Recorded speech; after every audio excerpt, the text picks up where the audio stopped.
Assalamualaikum warahmatullahi wabarakatuh. Terima kasih kepada Ibu udah meluangkan waktunya untuk saya melanjutkan materi yang kemarin. Untuk hari ini tuh saya sedikit menambahkan materi tentang bagaimana cara untuk memulai bisnis online. Nah, ini tuh khusus untuk pemula, jadi cocoklah beberapa yang mudah untuk dimengerti dan ada beberapa yang memang sulit untuk dilakukan bagi pemula. Ini tipsnya, ini ada 10 tips. Jadi nanti saya akan menjelaskan satu persatu sesederhana mungkin supaya bisa dipahami sama Ibu. Yang pertama yaitu ada tips yang harus diperhatikan, yaitu kita itu harus melakukan riset pasar. Nah, riset pasar itu apa sih? Nah, riset pasar itu merupakan desain, pengumpulan, analisis, dan pelaporan yang sistematis atas data dan segala penemuan yang relevan dengan situasi pemasaran tertentu yang dihadapi perusahaan. Jadi di sini itu mengetahui apa sih yang menjadi kebutuhan pasar. Jadi yang menjadi kebutuhan konsumen itu apa? Kalau semisal kita jual tempe keripik kan, nantinya kita akan jual tempe keripik itu. Jadi kalau kita untuk memproduksikan tempe keripik itu, nah itu kita harus tahu apa sih yang disukai oleh konsumen itu seperti apa, kemudian rasanya yang disukai itu seperti apa, mungkin dari bentuknya yang paling laris seperti apa, kemudian rasa yang paling laris itu seperti apa. Nah, dari situlah menjadikan acuan kita untuk bisa membuat produk yang disukai oleh banyak konsumen. Nah, untuk yang kedua yaitu mengenai riset kompetitor. Riset kompetitor sendiri itu dalam bahasa mudahnya itu ya kayak kita itu harus tahu bagaimana sih para penjual, para pesaing kita yang sama-sama jualan tempe keripik itu di toko online. Contoh kemarin kayak saya berikan ke contoh itu kan di Shopee itu. Nah, ada beberapa penjual. Nah, di situ tuh kita harus tahu atau kita harus mengamati itu bagaimana dia itu menjualnya itu bentuknya mungkin atau harganya mungkin yang bersaing atau rasanya mungkin. Nah, dari toko online itu sendiri kan dia otomatis sudah menampilkan berapa pembelian terbanyak.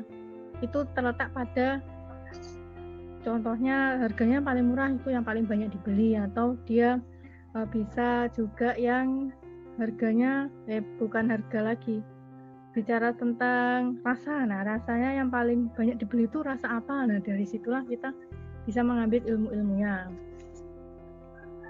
Kemudian yang ketiga ada modal. Nah, di sini tuh jelas modal. Modal itu dapat dikatakan dana yang dibutuhkan untuk memulai usaha. Kalau kita itu memulai usaha kan pasti membutuhkan modal tuh. Nah, modal sendiri itu penting karena apa? Karena ya itu kan kalau kita mau usaha itu kan kita harus punya barang-barangnya apa, kayak barang-barang yang pokok, kemudian kayak contohnya kalau tempe keripik ya modal untuk beli kedelai, untuk beli tepungnya, untuk beli minyaknya yang itu habis dalam satu kali produksi. Ada juga dia modal yang nggak habis dalam satu kali produksi, yaitu contohnya ada tempat penggorengan, ada kompornya, seperti itu. Itu tak namakan modal. Kemudian yang keempat ada business plan. Business plan ini merupakan rencana bisnis, adalah pernyataan formal atas tujuan berdirinya sebuah bisnis serta alasan mengapa pendirinya yakin bahwa tujuan tersebut dapat dicapai, serta strategi atau rencana-rencana apa yang akan dijalankan untuk mencapai tujuan tersebut. Rencana bisnis juga dapat mengandung informasi tentang latar belakang, organisasi atau tim yang bertanggung jawab memenuhi tujuan itu. Nah, jadi dalam rencana bisnis ini sebenarnya kalau untuk pemula dalam skala kecil sih nggak terlalu penting, tapi ini saya masukkan karena untuk pengetahuan saja nih. Nah, bisnis plan itu contohnya seperti ini. Nah, ini contoh dari bisnis plan. Bisnis plan itu kayak dia apa ya, dikatakan bahasa mudahnya itu ya kayak rencana yang dituangkan dalam tulisan. Nah ini nanti kan kalau untuk dia bisnis-bisnis besar, kayak contoh dia jangkauan pasarnya itu emang benar-benar sudah besar atau jangkauan pasarnya itu udah luas, nah itu wajib ini pakai business plan. Karena di sini itu mengandung rencana-rencana. Yang pertama itu kita dalam penyusunan business plan itu terdapat beberapa langkah. Nah ini di sini itu ada yang dinamakan daftar isi, kemudian ringkasan, selanjutnya ada deskripsi perusahaan atau profil perusahaan. Jadi di sini itu menerangkan bagaimana perusahaan itu, strukturnya bagaimana, kemudian latar belakangnya dia berdiri itu apa, kemudian ada produk dan jasa yang dijual, itu dijelaskan boleh, disebutkan boleh, kemudian pemasaran, cara pemasarannya dia seperti apa, kemudian ada manajemen dan organisasi. Kalau manajemen dan organisasi ini kalau untuk bisnis besar itu ya kayak contohnya ada karyawan, kemudian ada pemimpin perusahaan, kemudian ada bendaharanya, itu merupakan organisasi. Kemudian struktur modal, keuangan, dan rencana pendanaan. Nah, kalau untuk contoh simpelnya itu seperti ini, Bu. Tapi ini tidak perlu untuk kita lakukan karena melihat situasi dan kondisi juga yang tidak menentu untuk dilakukan perencanaan bisnis. Nah, ini contohnya. Nah, dalam bisnis plan ini atau rencana bisnis ini ada dinamakan profil usaha. Nah, dalam profil usaha ini kita menyebutkan atau menjelaskan tentang deskripsi produk. Jadi produk apa yang akan kita jual? Contohnya tempe keripik. Nah, dalam kita produksi tempe keripik itu kita wajib menjelaskan rasanya apa aja, kemudian harganya bagaimana, kemudian keunggulannya itu apa, seperti itu. Yang menjelaskan tentang produk yang kita jual. Kemudian yang kedua ada filosofi pemberian nama produk. Nah ini. Jadi kalau kita itu kan tempe keripik, nah namanya kan kemarin saya usulkan nama Mama Tempe itu kan. Nah kenapa kok pakai itu? Kenapa pakai kata-kata itu? Apa dasarnya kita menggunakan nama produknya itu Mama Tempe? Nah itu harus dijelaskan dalam filosofi pemberian nama produk.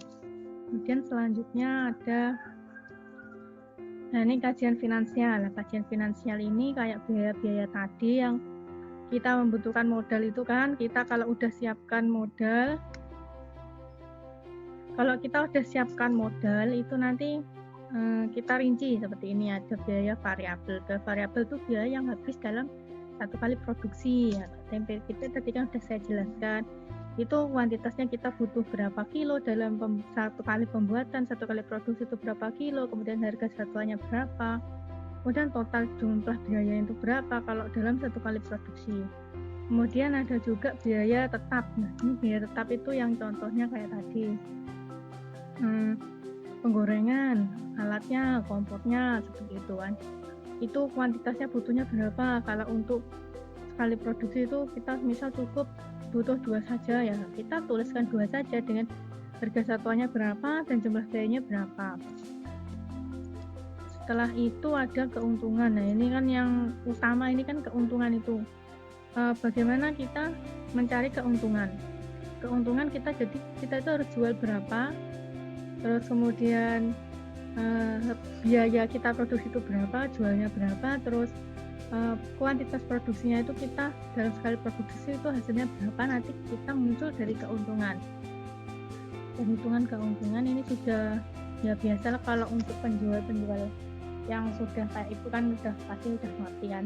Kemudian ada BEP. Nah, apa sih yang dia menamakan BEP? BEP itu dia kapan kita itu balik modal. Jadi contohnya kita modalnya 5 juta lah, 5 juta itu.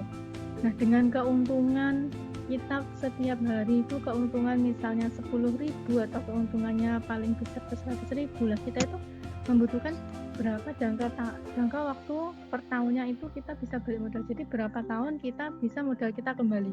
Setelah itu yang dinamakan dengan untung. Nah ini perlu juga untuk dihitung, tapi kalau untuk bisnis skala besar itu kayak gini itu digunakan jika dia ingin mengajak orang lain untuk gabung sama bisnis kita itu perlu pakai kayak gini.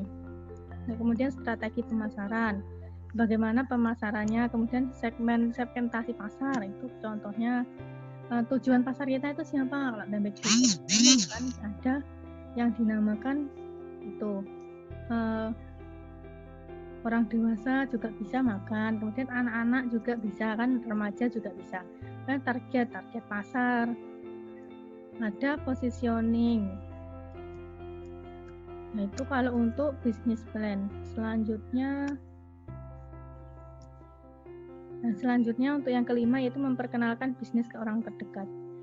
Kenapa di sini saya memilih untuk memperkenalkan bisnis ke orang terdekat? Karena dalam kita berbisnis itu otomatis yang bisa merasakan atau yang bisa menjadi tester, kan kalau makanan tester ya, itu kan orang terdekat yang terpercaya. Nggak mungkin kan kita awalnya kita jual langsung ke orang lain, itu sulit karena kepercayaan mereka terhadap produk kita itu kurang. Kalau kita mempromosikan ke orang terdekat, contohnya teman kita atau rekan penjual di pasar, nah itu bisa dari mereka lah nanti bisa mereka sendiri itu yang ngomong ke orang-orang kalau produk kita itu enak, makanan kita itu enak. Dari situlah terciptalah promosi yang tidak kita duga. Kemudian yang keenam yaitu mendesain brand logo atau profil. Di sini tuh untuk membuat ciri khas pada produk kita. Jadi produk yang ada logonya kayak kemarin kan pertama itu kan kita sudah membuat tempe yang kita tempel logo lah. Dari situlah bisa menjadi ciri khas tempe kita itu apa, kok bisa dikenal orang itu apa, dari apanya ya. Dari situ kan tahu, oh ini Mama Tempe yang letaknya di sana, di situ kan sudah dijelaskan. Contoh logo kemarin kan seperti ini. Nah, ini yang ini kan. Nah, di sini itu kan jelas ini namanya apa, kemudian nama produknya apa, Mama Tempe. Kemudian alamatnya di mana sama nomor teleponnya berapa lah. Dari sini kan nanti kalau orang tertarik sama produk kita itu nanti dia otomatis kalau nggak dia itu telepon ke kita bisa langsung datang ke rumah. Nah, logo ini merupakan salah satu bentuk promosi juga. Jadi orang-orang bisa tahu dari informasi yang ada di logo ini kan. Nah, untuk selanjutnya yaitu ada membuat website atau poster. Nah, kalau pembuatan website atau poster ini saya kira untuk rencana bisnis kita yaitu untuk menjual tempe geledek itu cukup menggunakan poster kayak seperti ini. Nah, di poster ini digunakan untuk promosi juga, tapi promosinya kita bisa titipkan ke orang, atau kayak contohnya kalau di lingkungan kita itu ada promosi kayak penjualan motor. Nah, di situ tuh jelas siapa yang dituju, kemudian alamatnya di mana, kemudian nama produknya apa, terus ada nomor teleponnya juga. Jadi kalau orang pengen beli produk kita itu bisa menghubungi nama yang tertera di poster ini kan untuk promosi. Itu nanti bisa ditempel di tempat-tempat umum atau bisa diposting juga lewat Facebook. Nah, untuk pemostingan sendiri ini nanti saya tidak membiarkan Ibu bekerja sendiri, tapi tetap saya bantu untuk proses promosinya karena sudah menjadi salah satu program kerja saya untuk terkait ini. Nah, untuk yang keenam yaitu cara pembayaran. Berhubung kita itu penjualannya itu melalui online shop, bukan menjual secara langsung, jadi pembayarannya itu otomatis dia menggunakan ATM, bisa juga melalui Indomaret, Alfamart, itu juga bisa pembayaran. Nanti lebih jelasnya akan saya jelaskan di materi besok atau lusa, yang nanti bagaimana kalau kita jualan di Shopee kemudian orang itu beli produk kita, terus orang tersebut pengen bayar itu kayak gimana caranya, itu nanti saya jelaskan atau ada tutorial videonya di besok, kalau enggak ya hari lusa, hari Kamis. Kemudian yang nomor 9, nah ini marketing ini. Marketing ini merupakan pemasaran. Jadi pemasaran kita itu kemana? Bisa juga kita pemasaran itu bisa melalui, kalau online itu kan ya Shopee kemarin, Bukalapak juga bisa, terus kemudian kita juga bisa ambil Facebook yang dia itu langsung ke orang terdekat, nggak perlu jasa kirim, kita bisa langsung kirim sendiri kalau itu lingkungan sekitar. Kemudian ada marketing plan. Nah, marketing plan ini ya adalah rencana pemasaran. Contohnya ini marketing plan. Ini pemarketing plan sendiri itu ada formatnya dalam penyusunan. Nah ini, setelah wirausahawan memahami beberapa konsep pemasaran yang tadi dijelaskan pada poin 9, selanjutnya yaitu ada disusun marketing plan. Plan kan berarti merencanakan. Nah, sedangkan planning tidak lain adalah pengambilan keputusan. Eksekutif marketing harus mampu menyusun strategi ini perusahaan untuk tahun yang akan datang. Jadi pemasaran itu bukan untuk tahun sekarang, tapi untuk tahun jangka panjang. Nah, dalam penyusunan marketing plan ini tidak sama pada semua perusahaan karena kegiatan usahanya beda. Nah, ini kalau untuk skala besar, tapi kalau untuk skala kecil saya tidak mengharuskan atau tidak menyarankan menggunakan ini karena saya rasa ini adalah terlalu rumit kalau untuk itu. Nah, ini marketing plan itu ada beberapa hal, ada evaluasi keadaan, kemudian analisa situasi atau analisa SWOT yang nanti akan saya lakukan di pertemuan ke-6 atau minggu ke-6, minggu terakhir itu saya akan melakukan analisis penjualan, kemudian tujuan pemasaran dan strategi pemasaran inti. Nah, ini adalah strategi utama yang diambil oleh para pengambil keputusan setelah dilakukan analisis yang tajam dan perhitungan yang baik. Jadi setiap perusahaan akan menggunakan strategi yang berbeda. Waktu penguasaan pasar sangat menentukan strategi yang diambil. Kemudian ada jadwal pelaksanaan. Jadwal pelaksanaan itu memuat dia apa yang harus dilakukan. Perusahaan itu atau wirausaha itu harus melakukan apa. Yang kedua, siapa yang bertugas dan bertanggung jawab atas kegiatan bisnisnya itu mulai dari awal sampai akhir. Kemudian kapan pekerjaan yang dilaksanakan harus diselesaikan. Ada juga di mana jika diperlukan percobaan pasar akan dilakukan. Jadi contohnya percobaan penjualan lah. Nah, kemudian bagaimana cara melaksanakan tugas tersebut. Nah, ini tuh terorganisir satu sama lain. Kemudian ada anggaran pemasaran. Anggaran pemasaran ini juga masuk dalam perhitungan modal.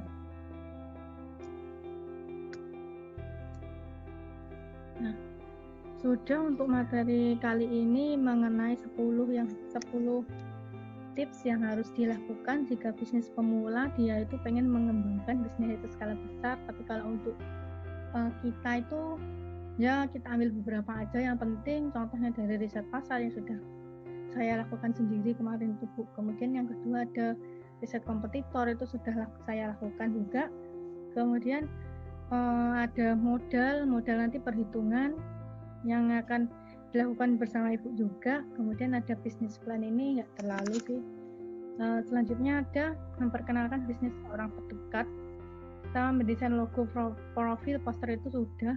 Cara pembayaran belum, karena nanti minggu depan itu akan ada program pembuatan promosian produk ke Shopee, jadi penjualan melalui Shopee. Nah, nanti materinya besok 9.10 marketing sama marketing plan. Nah, sudah untuk 10 tips memulai bisnis ini. Apakah Ibu memiliki sedikit pertanyaan? Berhubung audionya nggak bisa, jadi ya bisa ngajukan pertanyaannya di lain waktu langsung ke saya. Ya. Sudah cukup? Cukup. Kalau sudah cukup, terima kasih atas waktunya. Besok saya mohon izin lagi di waktu yang sama, itu yang nggak lama, sekitarnya 30 menit maksimal lah, untuk pengenalan Shopee ya. Begitu, terima kasih. Wassalamualaikum warahmatullahi wabarakatuh. Waalaikum